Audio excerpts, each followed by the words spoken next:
भाई ये मानो कि वो लोग सब है कि इनके नेतृत्व में चुनाव होगा, इधर भी सब कह रहे हैं कि इन्हीं के नेतृत्व में चुनाव होगा। सीएम होंगे वो भी उधर भी नहीं है, इधर भी नहीं है, कहाँ है? और दूसरी बात जेनजी जनरेशन जो है, जो 58% है, ये तो जो प्रशांत किशोर भ्रष्टाचार को उजागर करते हैं, अभी टारगेट कर रहे हैं, फिर आवेद मैंने केकर कुंडली लेके कहा दर्शन की और 1 दर्जन कुंडली बढ़िया पहुंचता। चुनाव की घोषणा हो गई, किन मुद्दों को लेकर जो पार्टियां हैं वो जनता के बीच जाएगी, क्या लगता है सर आपको? अरे भाई मुद्दा तो एनडीए का तो देख ही रहे हो कि क्या मुद्दा है। तेजस्वी पर अटैक, जंगल राज की याद दिलाना, और नीतीश कुमार जो अभी मैंने सरकार जो 10,000 से ज्यादा 10,000 करी हंजा।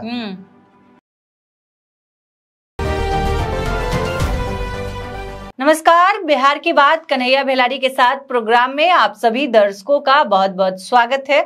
मैं हूं करिश्मा और हमारे साथ मौजूद हैं स्वराज पोस्ट के editor in chief Kanhaiya Bhelari. Sir नमस्कार। नमस्कार। नमस्कार सर, बिहार में चुनाव का ऐलान हो गया। चुनाव के ऐलान होते ही जो बयान का सिलसिला है वो तेज हो गया है। विपक्ष कह रही है कि जो बीजेपी ने कहा वही चुनाव आयोग ने माना। इसका क्या मतलब है? बीजेपी कही कि 2 फेज में चुनाव होना चाहिए, चुनाव 2 फेज में हो रहा है, बुर्का हटा देना चाहिए, वो हट रहा है।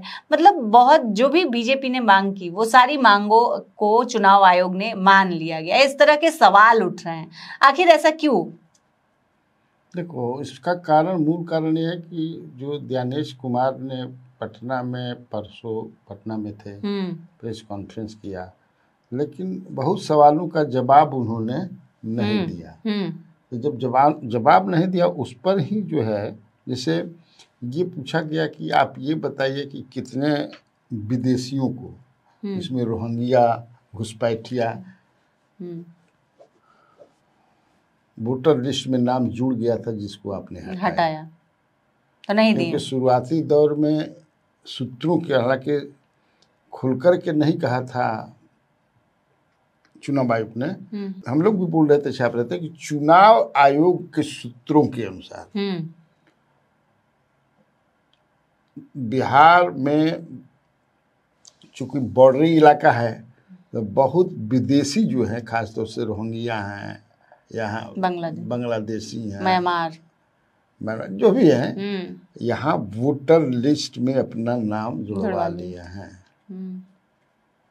कहाँ इसका जवाब दिया उन्होंने? बहुत सारे सवाल अनुत्तरित रहते हैं, तो इसलिए वो लोग सवाल उठा रहे हैं। और जो उन्होंने तो बीजेपी ही 2 फेज में कहे थे, तो इंसिडेंटल मैं ऐसा नहीं कि वो जो कह रहे हैं इसी को मान लूँ, इंसिडेंटल ही हो सकता है, लेकिन सवाल तो उठ ही रहा है, उठेगा भी। मुझे लगता है कि बीजेपी भी पहले उठाया करती थी जब कांग्रेस की सरकार थी। अब इनकी सरकार है तो वो उठा रहे हैं, फिर पलट जाएगा तो वो उठाएंगे। तो ये तो होता रहेगा, उठता रहेगा। लेकिन मुझे नहीं लगता है कि जानबूझ के ऐसा किया गया। अब हम उस पर जानबूझ पर किया गया नहीं किया गया, उस बहस में और उस पचड़े में कौन पढ़ने जा रहा है, हमको मतलब नहीं है। क्योंकि बहुत कुछ होता है, ऐसा नहीं है कि सब एकदम विशुद्ध जो बिना दिस दैट के लिए होला, वो भी करते थे, ये भी करते होंगे। अपनी अपनी व्यवस्था है, लोग करते रहते हैं। अब वह बाकी कितना तक करते हैं ये देखने वाली बात हो गई। लेकिन ये इंसिडेंटल आप कह सकते हैं कि उन्होंने 2 कहा तो उसने 2 ही मान लिया। जेडीयू ने तो 1 कहा था कि 1 फेज में करिए, और तेजस्वी यादव ने तो कहा था कि हम 1 में कराइए, आधा में कराइए, 1 दिन में आधे दिन में करा दीजिए, 2 दिन में कराइए, 5। हमको हमारे तरफ से जो आपकी इच्छा है, फ्री और फेयर चुनाव होना चाहिए एकदम। जो भी वोटर्स हैं, जो भी लोगों को परेशानी न हो, सब जाकर के अपना वोट दे दें। क्योंकि एक पर्व है, त्योहार है, उत्सव है, ये तेजस्वी यादव ने कहा था। सर तेजस्वी यादव कह रहे हैं कि ये जो उत्सव है वो कम नहीं होना चाहिए, लोगों में जो उत्सव है वो कम नहीं होना चाहिए, 20 साल बाद महा त्योहार मनाया जाएगा। सर ये बात तेजस्वी यादव क्यों कर रहे हैं आखिर? उनको लगता है, कॉन्फिडेंट है कि हमारी सरकार बन रही है, क्योंकि अभी तक जितने भी सर्वे आए हैं उसमें तो चीफ मिनिस्ट्रियल कैंडिडेट सबसे नंबर 1 वही हैं। जो भी एजेंसी अभी तक सर्वे की है तो कौन है? चीफ मिनिस्टर सबसे पहला पसंद तो वही है। 35-36% रह रहा है। अब इधर आकर के प्रशांत किशोर भी दूसरे नंबर पर है, नीतीश कुमार सड़क के 3rd नंबर पर चल रहे हैं। वो कॉन्फिडेंस होना भी चाहिए। जंगे मैदान में जब तुम लड़ाई लड़ने जाती हो तो कमांडर होता है, कहीं से अगर उसको ये इंफॉर्मेशन कहीं से मिलता भी, उसकी भी अपनी स्पाइंग व्यवस्था है, गुप्तचर होते हैं हर जगह कि नहीं सर, फिर भी वो जंगे में, अब तो जंग के मैदान में हैं, वो बताएगा नहीं, वो बताते रहेंगे कि हम होंगे कामयाब, हम जीत जाएंगे। वो कहेगा, इससे उस जो सैनिक होते हैं, जो उसके लोग होते हैं, वो रिचार्ज हो जाते हैं, एनर्जाइज हो जाते हैं। कह रहे हैं 14 नवंबर को इतिहास लिखा जाएगा। वही जो मैंने चुनाव का रिजल्ट आएगा और हमारी जीत होगी, इतिहास हो जाएगा। 14 नवंबर में ऐसा खास क्या है सर? अरे खास तो उस दिन जनगणना ना है, और उस दिन तो मतलब जवाहरलाल नेहरू का बर्थडे भी है जो चिल्ड्रंस डे के रूप में मनाया जाता है, लेकिन उससे उसका लेना देना क्या है? 14 को वो मान रहे हैं कि मेरी सरकार बन रही है, मैं जीत रहा हूँ, और एक ग्लैडिएटर की तरह जिस तरह से ये करेंगे बेरोजगारों को वो बताने भी लगे हैं। मैंने उतना एकदम कॉन्फिडेंट है। लास्ट तक सर नीतीश कुमार सौगात देते रह गए। कल लास्ट दिन आचार संहिता लागू हुआ, उससे पहले मेट्रो का उद्घाटन किए, उससे पहले घोषणाएं भी किए, मतलब लास्ट दिन तक सौगात देते रह गए नीतीश कुमार। तो सर इसका इफेक्ट नहीं पड़ेगा चुनाव पे? कहीं नहीं पड़ेगा। पड़ेगा ही तो कहते हैं भाई, 10,000 रुपया भी दिए हैं, महिलाओं के खाते में गया है, तो पड़ेगा ही। हम लोगों को लगता है कि पड़ेगा, पढ़ना भी चाहिए भाई। 10-10 हज़ार रुपया कम कही जाला, लेकिन हो सकेला कि वो जनता है भाई। ये तो बात है ना कि इतना खजाना खोल दिया गया, पूरा सब फाटक खोला, फेंका, जे जवन मांगता द, डाली में द, अंजुरी ले द, खांची में द, बाल्टी से द, भर के जे जन मांगता द, पूछा मत कि काहे देता नहीं, दे दा। एक तरफ तो ये हो रहा है ना भाई कि he has done a lot. सुशासन की सरकार, डबल इंजन की सरकार has done a lot in the last 20 years. ये भी है। इसके बावजूद भी जीत के प्रति आश्वस्त नहीं है। प्रधानमंत्री भी आकर के दे रहे हैं। प्रधानमंत्री का भी कई बार दौरा हो गया, होम मिनिस्टर का भी दौरा हो गया। बुझा दे क्या चाहिए हो, तो सर हमारा एयरपोर्ट दे दीजिए। माने दरभंगा में एयरपोर्ट है तो मुजफ्फरपुर में एयरपोर्ट की बात करने क्या मतलब है? कितना दूर बात दिन मुजफ्फरपुर ने दरभंगा जाए में 1.5 घंटा लागत हुई, ये लागत हुई। तो दिल्ली में एयरपोर्ट कितना, घर से 2.5 घंटा लगेगा। तो क्या है? बारिश हो रहा है, सौगात। हाँ बात सुन ना भाई, तारा क्या चाहिए हो? तो सर हमारा गाँव में वो फल, जल्दी दीजिए। मैंने एकदम चारों तरफ से जनता को लगे कि एकदम वाहवाही है पूरा। तो चुनावी वर्ष में हम ये नहीं कि नीतीश कुमार ही कर रहे हैं। अगर तेजस्वी भी सरकार 20 साल चला लें, एंटी इनकम्बेंसी बहुत हो जाता है ना, एस्पिरेशन बहुत हो जाता है लोगों को।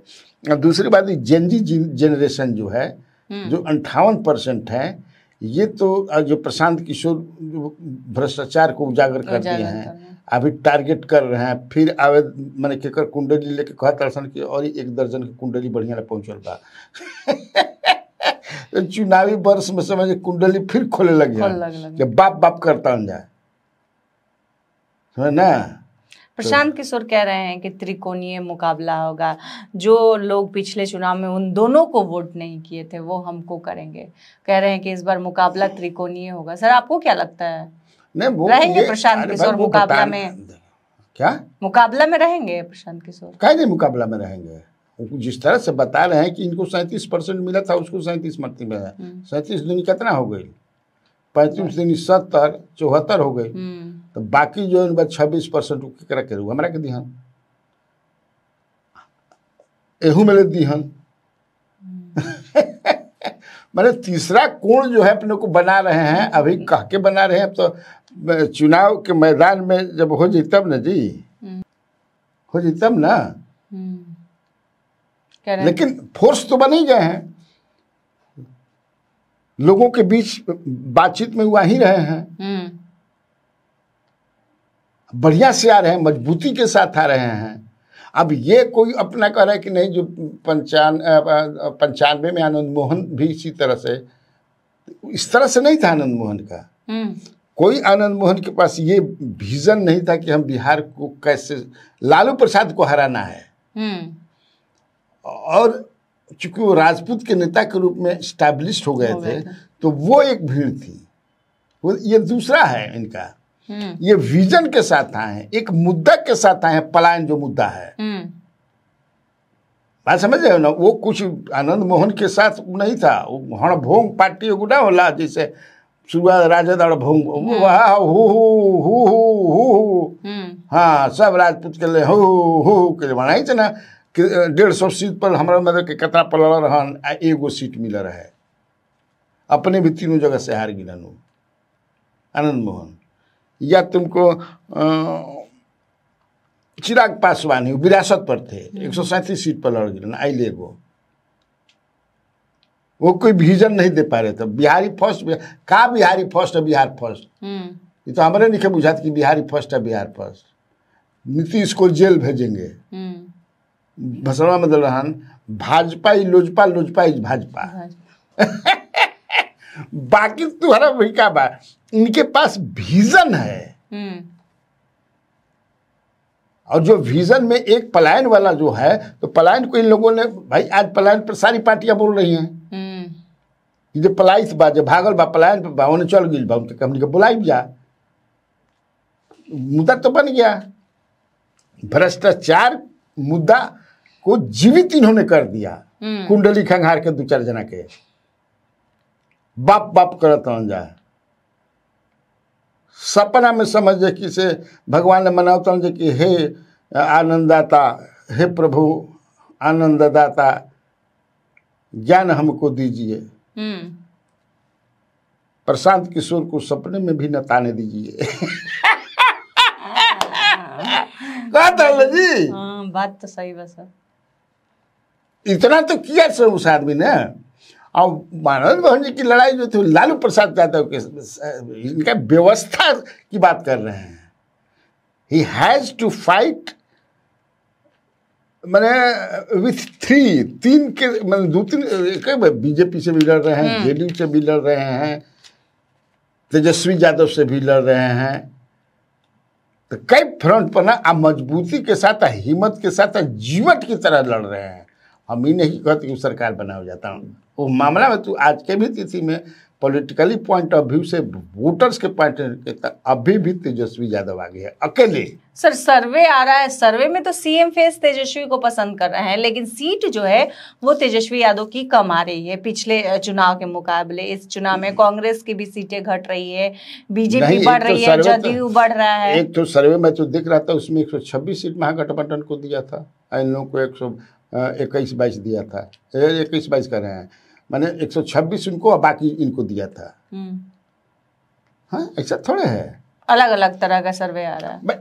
अच्छा ये बताओ कि अगर तेजस्वी यादव मजबूत नहीं रहते तो जितने भी अभी तक माने एनडीए के नेता क्या बोलते हैं, जंगल राज नहीं आने देंगे, जंगल राज के जीवराज, माने उसी पर टारगेट है ना जी।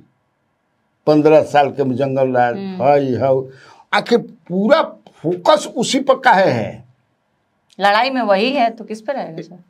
अगर मजबूत लड़ाई में नहीं है तो इग्नोर कीजिए यार, अपना हम लोग बात बताएं।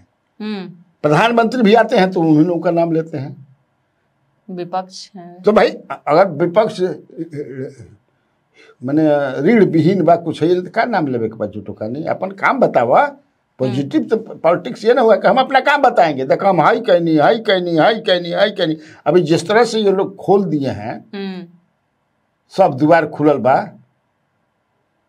अपन अपन बताओ लो, मैंने रंग खुल गए सब द्वार खजाना के, जहां जहां खजाना के द्वार खोला द उससे भी पेट नहीं भरता है तो उस पर अटैक करते हैं। ये अटैक जरूरी है, ये समझो ही चाहिए सर। लेकिन चुनाव का ऐलान हो गया, लेकिन अभी तेजस्वी यादव को महागठबंधन के तरफ से सीएम फेस घोषित नहीं किया गया, लेकिन मुकेश सहनी अड़े हुए हैं कि शुभ शुभ बोलो हम ही डिप्टी सीएम बनेंगे। नहीं तो दोनों तरफ नहीं बोला गया है सीएम फेस। उधर तो मान लीजिए कि नीतीश कुमार को लेकर अभी सस्पेंस बना हुआ है, इधर तो नहीं बनना चाहिए सर। इधर भी तो तारिक अनवर ने कहा, तारिक अनवर का बयान है कि उन्हीं के नेतृत्व में हम चुनाव लड़ने जा रहे हैं। कृष्णा अलावारू राजेश राम क्यों नहीं कह रहे हैं? तारिक अनवर हो सकता है कि कह दें, तारिक अनवर भी तो बड़े नेता हैं, तो उस साइड में कहा अभी तक अमित शाह कहे हैं। भाई ये मानो कि वो लोग सब है कि इनके नेतृत्व में चुनाव होगा, इधर भी सब कह रहे हैं कि इन्हीं के नेतृत्व में चुनाव होगा। सीएम फेस सीएम होंगे वो भी उधर भी नहीं है, इधर भी नहीं है, कहाँ है? उधर भी झगड़ा गठबंधन में चल रहा है सीटों को लेकर के। हम झगड़ा नहीं कहेंगे, लेकिन रस्साकसी उठा पटक चल रहा है, अभी इधर भी चल रहा है। चिराग पासवान सर खुश हो गए हैं? अंदर उनकी क्या बात है? अभी तक तो कुछ आया नहीं ऐसा, सेटिस्फाइड हो गए, खुश हो गए, क्या करेंगे? अभी तो आई है। परसों दिन तो भाई पेटकुनिया मार के सूत गिरन बड़का होटल में बम्बई में, कहा था सन फोन ना उठाओ तरहन रुके नहीं जा, तो कहता सन कि नहीं हतरे पर मान दो, कहता कि ना दो। अभी तो है ना, मांझी जी भी भागिए गए दिल्ली, उपेंद्र कुशवाहा चुप हैं, शांत हैं। इधर महागठबंधन में हो गया है सब, इधर भी कहाँ हुआ?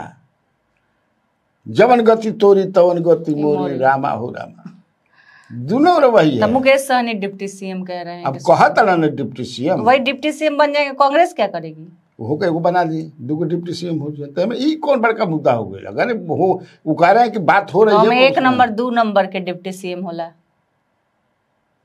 तो बाद में ना देखल जाई, जब बन जब ओरिजिनली तब ना विभाग से पता चल जाए ना कि कौन 1 नंबर कौन तो ना।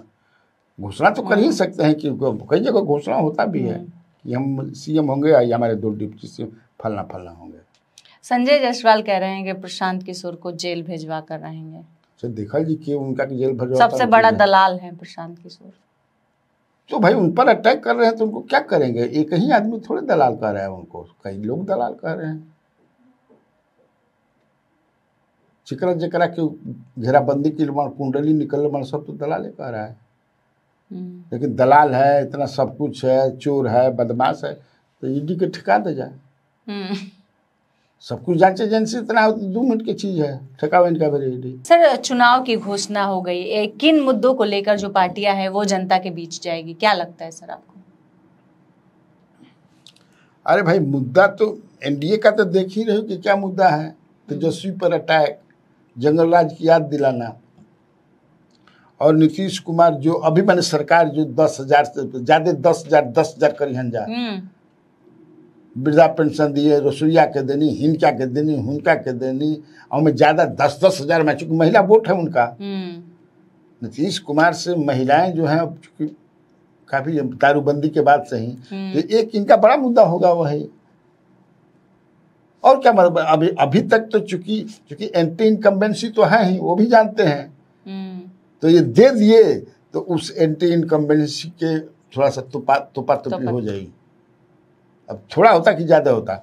दूसरी बात, इधर से जो ये बना रहे हैं लोग, तेजस्वी यादव कह रहे हैं दवाई कमाई पढ़ाई वो अपना बनाया हुआ है, लेकिन मुद्दा हमसे पूछोगी तो मुद्दा असली वही 3 है: भ्रष्टाचार, पलायन और शिक्षा। नहीं, रोजगार। असली मुद्दा 3 बा, वही मैं पहले बताया, जनजी वाला जो है वो करेंगे। सर सीटों को लेकर क्या लगता है, सुलझ गया है पेच कि अभी भी उलझा हुआ है? मुझे लगता है, मेरे पास जो इन्फॉर्मेशन है कि कल जो है भाजपा ने नाम भेज दिया। कल दिल्ली फाइनल करता है, भाजपा का तो फाइनल दिल्ली से होगा ना। तो भाजपा ने नाम भेज दिया। 2 दिन यहाँ क्योंकि देखो बैठक हुई, उसके बाद कल भाजपा और जेडीयू ने तो तय कर लिया कि आप इतना पलड़िएगा, हम इतना पलड़ेंगे। बड़ा भाई छोटा भाई कौन है? दिलीप जायसवाल ने कहा ना कि बड़ा भाई छोटा भाई कोई नहीं है, एनडीए के सब है ना, कोई इसमें बड़ा भाई है ना कोई छोटा भाई है। हम ट्विन हैं, जुड़वा भाई हैं। जुड़वा भाई नहीं कहा उन्होंने, जुड़ो में वो तनी 10 मिनट पहले होला, लेकिन वो कहे कि नहीं हम लोग बराबर के हैं, मतलब बराबर। हाँ, कोई इसमें छोटा भाई बड़ा भाई नहीं है, उन्होंने ये कहा। और ये तो दोनों ने कितना लड़ना है, तो वही अपना जितना लड़ना है बीजेपी ने 100 लड़के होके 101 लड़के होके इन लोगों ने अपना लिस्ट भेज दिया। ये तो यहाँ से 3-3 नाम जाता है ना। हाँ, बीजेपी की तरफ से 3 नाम जाता है हर कंस्टिट्यूएंसी पर, एक सीट पे 3 नाम। तो 100 पर लड़ी है तो 300 नाम गई हुई। हालांकि ओहिजा अगर कमेटी बैठी तो हो सकेला कि एजला भेजल बड़ा ओमे के ना कोई के दे, दूसरों के दे दी। ये भी होता है, लेकिन रेयर ऐसा होता है, क्योंकि बीजेपी में एक सिस्टम है and they follow that system. तब देखो उसमें करता है। अभी जेडीयू के तरफ से माने, लेकिन हमारा भी सूचना ये मिला था कि अब देखो नॉमिनेशन भी तो 10 से शुरू है ना जी। नॉमिनेशन 10 से शुरू है, 17 तक चली फर्स्ट फेज वाला। तो वो 10 से पहले प्रशांत किशोर की ही केवल घोषणा हुई है, होगी 9 के। मुझे नहीं लगता है कि एनडीए के सीट के घोषणा 10 से पहले होगी। ज्यादा संभावना बा कि 10 के लोग करिहन जाए, हमारा भी जौन सूचना बा। अगर के 10 के जे ना करिहन जाए तो फिर 1-2 दिन बढ़ जाए, लेकिन हमारा जहाँ जौन सूचना हमारा मिला कि 10 के लोग करिहन जाए। और महागठबंधन, क्योंकि मैं कार्यक्रम में था मुकेश सहनी के साथ, एक टीवी शो पर था, तो उन्होंने कहा कि आज मैंने कल था, मैं बोले थे कि मैंने कल या परसों, तो कल हम नहीं थे, कल परसों मैंने आज या कल में हमारी घोषणा हो जाएगी। लेट अस सी। तो आज के इस वीडियो में बस इतना ही। आगे की खबरों के लिए आप हमारे चैनल स्वराज पोस्ट को अगर यूट्यूब पर देख रहे हैं तो सब्सक्राइब कर ले, फेसबुक पर देख रहे हैं तो पेज को लाइक करना ना भूले, हमारी वेबसाइट है उसे भी जरूर विजिट करें। धन्यवाद।